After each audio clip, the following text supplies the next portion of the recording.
You specialize working with management teams and entrepreneurs in these challenging moments for their business. What do you think the parallel lessons are from the Great Recession a decade ago to what the recovery process will look like, as we start to navigate our way through the COVID crisis?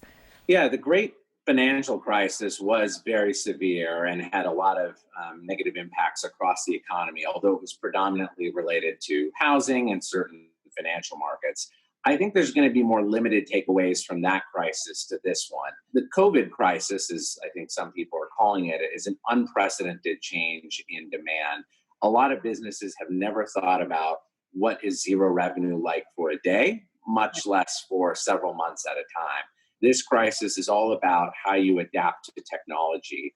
Are you reaching out to your customers in a different way? Are you trying to communicate with them, sell them services and products digitally instead of physically? How are you interacting with, retaining, and motivating your employees? What kinds of changes can you make that leave the culture of the company relatively intact? Every sector is wondering, how this translates to them.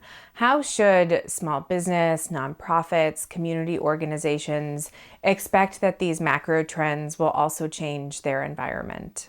The reality is the crisis is impacting different industries in different ways and different businesses in different ways. And I think it's important to come up with a new plan and say, instead of starting with my old business plan, which was created for a very different environment, say to yourself, what do I need to have today? And start from scratch and creating a new business plan. I think, when you're doing this, you're taking the best data you have from today and making reasonable assumptions about what the future looks like. I think it's also important to have a plan that's really robust. And when I say robust, I mean something that you really believe in, something that if one or two things go wrong, you're still going to be successful in achieving the projections you've laid out, both for your employees and your investors. I think it's helpful, especially in uncertain times like today, state your assumptions really clearly with your investors, whether that's a debt investor or an equity investor. Be honest with them about what you're expecting in terms of how long this crisis lasts, how it impacts your business.